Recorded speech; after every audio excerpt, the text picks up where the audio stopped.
This is Mark Burnett with the Island Generation. Today, you're seeing my zoysia grass after 6 years of growth. You've been following. As a matter of fact, I'm up to about 2 million views on my channel right now. And this is the zoysia grass right outside of Washington, D.C. And you can see it's very nice. We just mowed it, so it's got a little yellow tint to it because it's down near the thatch.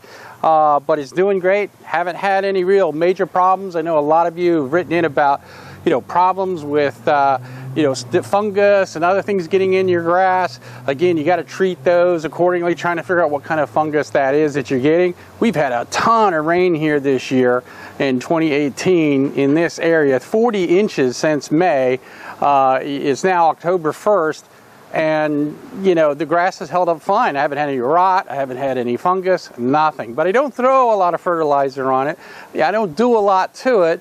We just mow it and basically leave it alone as much as possible. And it does well. And, of course, it gets a lot of sun out here in this particular area off that pond. And that tends to tear it up a little bit. We'll take the one problem I do get is down here. If you look, there is some thatch areas here, okay, that have come up, and you can see this pattern that they kind of go, the thatch kind of goes in a line. You'll see it like this, see the dog in a way, okay, and you see it like this, and there's some other places, and you especially see this, okay, and I can stick my finger in there and there's a hole, okay, and that is a mole that's underneath here. And what that mole is doing, he's actually killing the grass, the zoysia, by lifting it up, and he's actually killing it, so that's causing it to die. Now, this repairs itself really well, but whether it's a gopher or a mole, I mean, they're probably coming from that construction site over there, and we just need to have Judge Smales slap an injunction on them. That's what I think. But not any real problems. The biggest thing has been the moles. If you look over here, again, in the comparison, we'll try to get the cameraman out of the sun here quickly. You can see here, all through here, it's nice and green. This was just mowed, and it's all real nice compared to the regular grass up here. And if you look at this, it's got a high density. Again, this is 6 years of growth. This is from seed. So this is the Compadre, if you go back in my videos. So there was never any plugs put in here, no sod put in here. This is all from seed. Okay, does it keep out all weeds? No. Does Compadre expand a lot? No, not really. Not what I've noticed. Okay, it doesn't seem to. And if you look over here, this is regular grass. 6 years ago, we made this sort of line. It really hasn't moved. It's not like the Meyer 52 or the older zoysia that people sell in plugs, which does tend to spread out a lot. This doesn't spread out as much. So that's one thing I've definitely noticed. Here's a shot from here. You can get an idea. And again, we just mowed, so we're down in that thatch a little bit. Thatch is always an issue here. It's always going to be with this. If you do this, you will get the dead grass out. Okay? And I have a thatch machine that I use and run on this, usually in the spring. But it's probably good to do it twice a year just to get more of that thatch out. Less thatch means it can fill in more, it can grow more. Okay? So we'll walk all the way up through here, through the yard.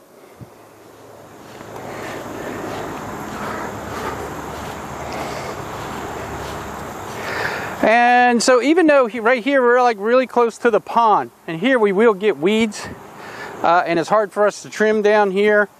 The zoysia makes it down here, but you really can't fight off the weeds too well. It's a lot of moisture for it. So it tends not to, and we just kind of leave it kind of natural and don't worry about it too much. And you'll see here, here's like a crabgrass growing nicely, having a good time. And again, spot spraying that will kill that and allow the zoysia to come in and fix itself. Here we got a lot more moles, so you can see the damage that the moles have made. Right here you can see a spot where he's dug a hole up. I've tried to kill the moles a billion different ways. They're really stubborn. Hard to get rid of.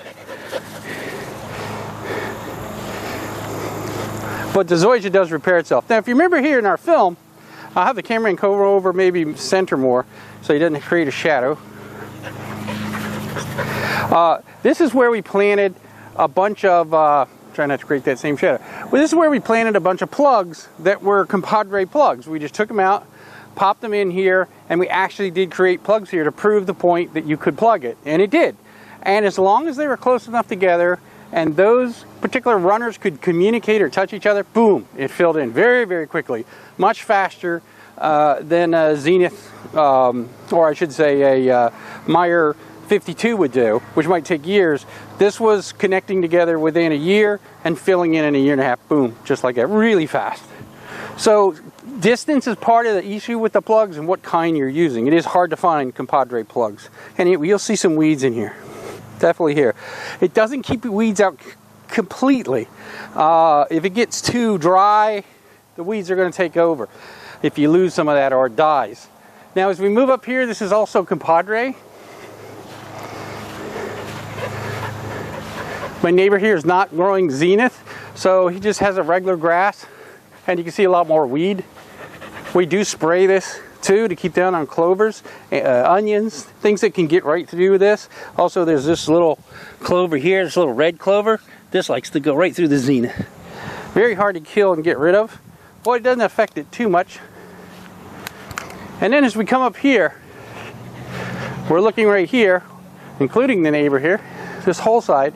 This is Zenith sod.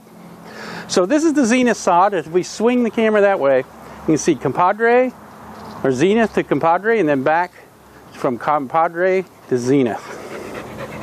There's not a lot of difference. You don't see really a color difference or any kind of difference. The only thing I've seen here is that the Zenith on this side tends not to seed as much. It tends to do quite well up here, but also gets partial shade from the house. So this is all the growth. We put this in a little later in the sod. You can see it over there, just a nice fine line. My neighbor has started it too. So we've got two very well trimmed, real nice lawns. And it really does make a beautiful lawn. You know, this is 6 years of proof that everyone's asked for. Everyone's asked me for this follow-up video, probably my last video here, because the whole way I'm going is to retire in the Philippines and someone's going to get this house along with this grass. But if you're doing it on your own, whether you're doing seed, which will take you a little bit longer, or you want to go fast with sod, if you can get it, we got it right in Maryland. There's a sod place that grew it. Then you can go get this laid down pretty quickly. Some of the mistakes I made was I rototilled the back lawn when I first did it, threw out a rotator cuff. Okay, not pleasant. A lot of work to do that seed, to get it prepped and to get it going, but it worked. And as you can see the results, it did happen. But you got to stay on seed all the time. You cannot let it get dry for 1 minute. It's got weeks and weeks. It has got to do well or it will die on you. Sod's a little different. You can throw it down and not have as many mistakes with it. The sod here we had it brought in on giant pallets out here.